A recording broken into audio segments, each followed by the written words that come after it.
ರಾಜ್ಯ ರಾಜಕೀಯದಲ್ಲಿ ತೀವ್ರ ಕುತೂಹಲ ಮೂಡಿಸಿರುವಂತಹ ಬಿಜೆಪಿಯಲ್ಲಿನ ರಾಜ್ಯಾಧ್ಯಕ್ಷ ಹುದ್ದೆಯ ಫೈಟ್. ರಾಜ್ಯಾಧ್ಯಕ್ಷ ಸ್ಥಾನದ ಆಯ್ಕೆಯ ಗೊಂದಲ ಹೆಚ್ಚು ಕಮ್ಮಿ ಇನ್ನೂ ಕೂಡ ಒಂದು ತಿಂಗಳು ಹಾಗೆ ಮುಂದುವರಿಯುತ್ತೆ. ಮಾರ್ಚ್ ತಿಂಗಳವರೆಗೂ ವಿಜೇಂದ್ರ ಸೇಫಾ? ಅಧಿವೇಶನ ಮುಗಿದ ಬಳಿಕವೇ ಈ ರಾಜ್ಯಾಧ್ಯಕ್ಷರ ಗೊಂದಲಕ್ಕೆ ತೆರೆ ಬೀಳಲಿದೆ. ಅಧ್ಯಕ್ಷರ ಆಯ್ಕೆಯ ಬಗ್ಗೆ ಇನ್ನು ಒಂದು ತಿಂಗಳು ಯಾವುದೇ ತೀರ್ಮಾನ ಇಲ್ಲ. ಒಂದು ತಿಂಗಳು ವಿಜೇಂದ್ರ ಮುಂದುವರಿಕೆ ಸಾಧ್ಯತೆ ಇದೆ. ಕಾರಣ ಮಾರ್ಚ್ 3ರಿಂದ ಅಧಿವೇಶನ ಆರಂಭ ಆಗ್ತಾ ಇದೆ. ಅಧಿವೇಶನದ ವೇಳೆ ಯಾವುದೇ ಗೊಂದಲ ಆಗಬಾರದು ಅನ್ನುವಂತಹ ಹಿನ್ನೆಲೆಯಲ್ಲಿ ಗೊಂದಲವನ್ನ ತಪ್ಪಿಸೋದಿಕ್ಕೆ ಬಿಜೆಪಿಯಲ್ಲಿ ತೀರ್ಮಾನ ಆಗಿದೆ. ಮಾರ್ಚ್ 3ರಿಂದ ವಿಧಾನಮಂಡಲ ಅಧಿವೇಶನ ಆರಂಭ ಆಗುತ್ತೆ. ಇಂತಹ ಸಂದರ್ಭದಲ್ಲಿ ಯಾವುದೇ ದಿಢೀರ್ ನಿರ್ಧಾರ ಬೇಡ. ದಿಢೀರ್ ನಿರ್ಧಾರ ತೆಗೆದುಕೊಂಡ್ರೆ ಪಕ್ಷಕ್ಕೇನೆ ಡ್ಯಾಮೇಜ್ ಆಗುತ್ತೆ. ಹಾಗಾಗಿ ಅಧಿವೇಶನದವರೆಗೂ ಕಾದು ನೋಡಲು ಬಿಜೆಪಿಯ ವರಿಷ್ಠರು ಮುಂದಾಗಿದ್ದಾರೆ. ಈ ಬಗ್ಗೆ ಮಾಹಿತಿಯನ್ನ ಕೊಡ್ತಾರೆ ನಮ್ಮ ಪ್ರತಿನಿಧಿ ರವಿ ಶಿವರಾಮ್. ಇದೀಗ ನಮ್ಮ ಜೊತೆ ಸಂಪರ್ಕದಲ್ಲಿದ್ದಾರೆ. ರವಿ, ಮಾರ್ಚ್ 3ರಿಂದ ಅಧಿವೇಶನ ಆರಂಭ ಆಗ್ತಾ ಇದೆ. ಮತ್ತೊಂದು ಕಡೆ ಬಿಜೆಪಿ ರಾಜ್ಯಾಧ್ಯಕ್ಷ ಜಟಾಪಟಿ ಈ ಒಂದು ತಿಂಗಳು ಇನ್ನೂ ಕೂಡ ಹಾಗೆ ಮುಂದುವರಿಯುತ್ತೆ ಹೆಚ್ಚು ಕಮ್ಮಿ. ವಿಧಾನಮಂಡಲ ಅಧಿವೇಶನ ಸಂದರ್ಭದಲ್ಲಿ ಯಾವುದೇ ರೀತಿಯ ಗೊಂದಲ ಆಗಬಾರದು ಅನ್ನುವ ಉದ್ದೇಶನ ಇದರ ಹಿಂದೆ?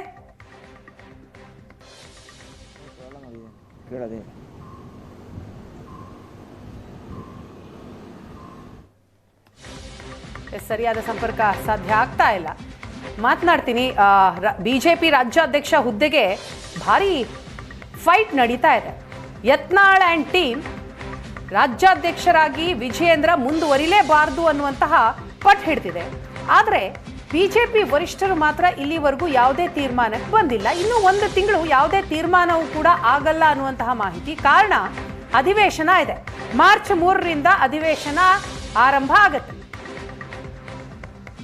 ರವಿ, ನನ್ನ ಧ್ವನಿ ಕೇಳಿಸ್ತಾ ಇದ್ರೆ ಬಿಜೆಪಿ ರಾಜ್ಯಾಧ್ಯಕ್ಷರ ಆಯ್ಕೆ ಇನ್ನೂ ಹೆಚ್ಚು ಕಮ್ಮಿ ಒಂದು ತಿಂಗಳು ಹಾಗೆ ಮುಂದುವರಿಯತ್ತಾ? ಯಾವ ನಿರ್ಧಾರವೂ ಕೂಡ ಹೊರ ಬರೋದಿಲ್ವಾ?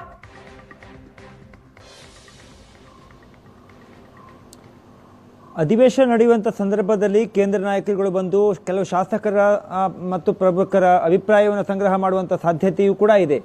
ಆದರೆ ಅಭಿಪ್ರಾಯ ಸಂಗ್ರಹಿಸಿದ ತಕ್ಷಣ ಘೋಷಣೆಯನ್ನು ಮಾಡ್ತಾರೆ ಅನ್ನೋದ್ರ ಬಗ್ಗೆ ಇನ್ನೂ ಕೂಡ ನಿಶ್ಚಿತತೆ ಇಲ್ಲ. ಇದೇ ತಿಂಗಳ 28ಕ್ಕೆ ಕೇಂದ್ರದಿಂದ ಶಿವರಾಜ್ ಸಿಂಗ್ ಚೌಹಾಣ್ ಅವರು ಬರ್ತಾರೆ ಎನ್ನುವಂಥ ಒಂದು ಸಣ್ಣ ಮಟ್ಟದ ಚರ್ಚೆ ಪಾರ್ಟಿ ವಲಯದಲ್ಲಿ ಇದ್ದಾವೆ. ಆದರೆ ಅಧಿಕೃತವಾಗಿ ವೀಣಾ ಇನ್ನೂ ಕೂಡ ಆ ದಿನಾಂಕ ನಿಗದಿಯಾಗಿಲ್ಲ. ಸ್ವತಃ ವಿಜೇಂದ್ರ ಅವರು ಹೇಳ್ತಾ ಇದ್ರು 20ನೇ ತಾರೀಕಿನ ಒಳಗಾಗಿ ರಾಜ್ಯಾಧ್ಯಕ್ಷರ ಘೋಷಣೆ ಆಗತ್ತೆ, ಎಲ್ಲದ ಗೊಂದಲಗಳಿಗೂ ಕೂಡ ತೆರೆ ಬೀಳತ್ತೆ ಅನ್ನುವಂಥ ಹೇಳಿಕೆಗಳನ್ನು ಕೊಟ್ಟಿದ್ರು ಕೂಡ ಅದು ಇಲ್ಲಿಯ ತನಕ ಸಾಧ್ಯ ಆಗಿಲ್ಲ. ಒಂದು ಕಡೆ ಶಿವರಾಜ್ ಸಿಂಗ್ ಚೌಹಾಣ್ ಈ ಚುನಾವಣೆಯ ಉಸ್ತುವಾರಿಗಳಾಗಿದ್ದಾರೆ. ಅವರ ಮನೆಯಲ್ಲಿ ಕೆಲವೊಂದಿಷ್ಟು ಕಾರ್ಯಕ್ರಮಗಳಿರುವ ಹಿನ್ನೆಲೆಯಲ್ಲಿಯೂ ಕೂಡ ಅವರಿಗೆ ಇನ್ನು ಸಮಯ ಸಿಕ್ಕಿಲ್ಲ ಅನ್ನುವಂಥದ್ದು ಇರುವ ಒಂದು ಮಾಹಿತಿ. ಆದರೆ ಇನ್ನೊಂದು ಕಡೆ ರಾಜ್ಯ ಬಿಜೆಪಿಯಲ್ಲಿ ಒಟ್ಟು 39 ಸಂಘಟನಾತ್ಮಕ ಜಿಲ್ಲೆಗಳಿವೆ. ಆರಂಭದಲ್ಲಿ 23 ಜಿಲ್ಲೆಗಳಿಗೆ ಜಿಲ್ಲಾಧ್ಯಕ್ಷರ ಆಯ್ಕೆಯನ್ನು ಮಾಡಲಾಯಿತು.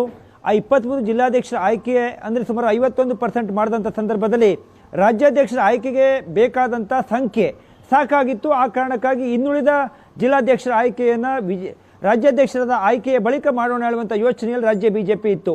ಆದರೆ ಹೈಕಮಾಂಡ್ ನಾಯಕರುಗಳು ಕರೆಯನ್ನು ಮಾಡಿ 39 ಜಿಲ್ಲೆಗಳಿಗೂ ಜಿಲ್ಲಾಧ್ಯಕ್ಷರ ಆಯ್ಕೆಯನ್ನು ಮಾಡಬೇಕು, ಉಳಿದ 13 ಜಿಲ್ಲೆಗಳಿಗೂ ಆಯ್ಕೆಯಾದ ಬಳಿಕ 16 ಜಿಲ್ಲೆಗಳಿಗೂ ಆಯ್ಕೆಯಾದ ಬಳಿಕ ಪಟ್ಟಿಯನ್ನು ದೆಹಲಿಗೆ ಕಳುಹಿಸಿ ಹೇಳುವಂಥ ಸೂಚನೆಯನ್ನು ಕೊಟ್ಟಿರುವ ಹಿನ್ನೆಲೆಯಲ್ಲಿ ಈಗ ಜಿಲ್ಲಾಧ್ಯಕ್ಷರ ಆಯ್ಕೆಯ ಪ್ರಕ್ರಿಯೆ ನಡೀತಾ ಇದೆ. ಅಲ್ಲಿ ಅಭಿಪ್ರಾಯ ಸಂಗ್ರಹಿಸುವಂಥ ಕಾರ್ಯಗಳು ಕೂಡ ನಡೀತಾ ಇದ್ದಾವೆ. ಆದರೆ 8 ಜಿಲ್ಲೆಗಳಲ್ಲಿ ಇನ್ನೂ ಕೂಡ ಜಿಲ್ಲಾಧ್ಯಕ್ಷರ ಆಯ್ಕೆಗೆ ಸಾಕಷ್ಟು ರೀತಿಯ ಸಮಸ್ಯೆಗಳು, ವಿರೋಧಗಳು ಇರೋದ್ರಿಂದ ಜಿಲ್ಲಾಧ್ಯಕ್ಷರ ಆಯ್ಕೆ ಆಗಿಲ್ಲ. ಅದು ಒಂದು ಕಾರಣ. ಆದರೆ ಇನ್ನೊಂದು ಅಧಿವೇಶನ ಆರಂಭ ಆಗ್ತಾ ಇದೆ 3ನೇ ತಾರೀಕಿನಿಂದ. ಆ ಸಂದರ್ಭದಲ್ಲಿ 2 ರೀತಿಯ ಅಭಿಪ್ರಾಯಗಳು ಸಹ ವೀಣಾ ಇದ್ದಾವೆ. ಒಂದು, ಅಧಿವೇಶನದ ಒಳಗಾಗಿ ರಾಜ್ಯಾಧ್ಯಕ್ಷರ ಆಯ್ಕೆ ಆದರೆ ಕನಿಷ್ಠ ಪಕ್ಷ ಇರುವಂಥ ಗೊಂದಲ ಸ್ವಲ್ಪ ಮಟ್ಟಿಗಾದರೂ ಕಡಿಮೆ ಆಗುತ್ತೆ ಅನ್ನುವಂಥದ್ದು ಒಂದು ವಾದ. ಆದರೆ ಇನ್ನು ಇದೇ ಸಂದರ್ಭದಲ್ಲಿ ರಾಜ್ಯಾಧ್ಯಕ್ಷರ ಆಯ್ಕೆ ಮಾಡಿದ್ರೆ ಇನ್ನೊಂದು ರೀತಿಯಲ್ಲಿ ಗೊಂದಲಗಳು ಕೂಡ ಕಾರಣ ಆಗ್ಬೋದು ಅನ್ನುವಂಥ ಈ ರೀತಿ ಅಭಿಪ್ರಾಯ ಭೇದಗಳು ಇದ್ದಾವೆ. ಹೀಗಾಗಿ ಹೈಕಮಾಂಡ್ ಕೂಡ ಒಂದು ರೀತಿ ಮೌನಕ್ಕೆ ಶರಣಾಗಿದೆ. ಯಾವ ತೀರ್ಮಾನವನ್ನು ಕೈಗೊಳ್ಳಬೇಕು ಅನ್ನುವಂಥ ದಿನಾಂಕವನ್ನು ಅಥವಾ ಸಮಯವನ್ನು ಇನ್ನೂ ಕೂಡ ನಿಗದಿ ಮಾಡಿದಂತೆ ಕಾಣ್ತಾ ಇಲ್ಲ. ಒಟ್ಟಾರೆಯಾಗಿ ರಾಜ್ಯ ಬಿಜೆಪಿಯಲ್ಲಿನ ಬಣಗಳ ಬಡಿದಾಟ ವಿದ್ಯಮಾನ ಮತ್ತು ರಾಜ್ಯಾಧ್ಯಕ್ಷರ ಆಯ್ಕೆ ಪ್ರಕ್ರಿಯೆಯನ್ನು ಗಮನಿಸ್ತಾ ಹೋಗೋದಾದರೆ ಬಹುಶಃ ಇನ್ನೂ ಕೂಡ ಕೆಲವು 15-20 ದಿನಗಳ ಕಾಲ ತಡ ಆಗಬಹುದು ಎನ್ನುವಂಥದ್ದು ಮೇಲ್ನೋಟಕ್ಕೆ ಕಾಣ್ತಾ ಇದೆ. ಯಾಕೆಂದರೆ ಜಿಲ್ಲಾಧ್ಯಕ್ಷರ ಆಯ್ಕೆಯನ್ನು ಮಾಡಿ ಹೇಳುವಂಥ ಸೂಚನೆಯನ್ನು ಹೈಕಮಾಂಡ್ ಯಾವಾಗ ರಾಜ್ಯ ಬಿಜೆಪಿ ಘಟಕಕ್ಕೆ ಕೊಡ್ತೋ ವೀಣಾ, ಆವಾಗಲೇ ಇದು ಸ್ಪಷ್ಟವಾಗಿತ್ತು. ರಾಜ್ಯಾಧ್ಯಕ್ಷರ ಆಯ್ಕೆ ಪ್ರಕ್ರಿಯೆ ತಡ ಆಗುತ್ತೆ ಅನ್ನುವಂಥದ್ದು ಈಗ ವಿದ್ಯಮಾನವನ್ನು ನೋಡ್ತಾ ಹೋದರೆ ಇನ್ನೂ ಕೂಡ ಉಸ್ತುವಾರಿಗಳು ರಾಜ್ಯಕ್ಕೆ ಬರುವಂಥ ದಿನಾಂಕ ಅಧಿಕೃತವಾಗಿ ಘೋಷಣೆ ಆಗದೇ ಇರುವಂಥ ನಿಗದಿ ಆಗದಿರುವ ಹಿನ್ನೆಲೆಯನ್ನು ನೋಡ್ತಾ ಹೋದರೆ ಬಹುಶಃ ರಾಜ್ಯ ಬಿಜೆಪಿಯಲ್ಲಿ ಅಧ್ಯಕ್ಷರ ಆಯ್ಕೆ ಪ್ರಕ್ರಿಯೆ ಇನ್ನು ಸ್ವಲ್ಪ ದಿನಗಳ ಕಾಲ ಮುಂದಕ್ಕೆ ಹೋಗುವ ಸಾಧ್ಯತೆಯನ್ನು ತಳ್ಳಿ ಹಾಕುವಂತಿಲ್ಲ. ಎಸ್ ಥ್ಯಾಂಕ್ ಯು ರವಿ ತಮ್ಮ ಮಾಹಿತಿಗಾಗಿ.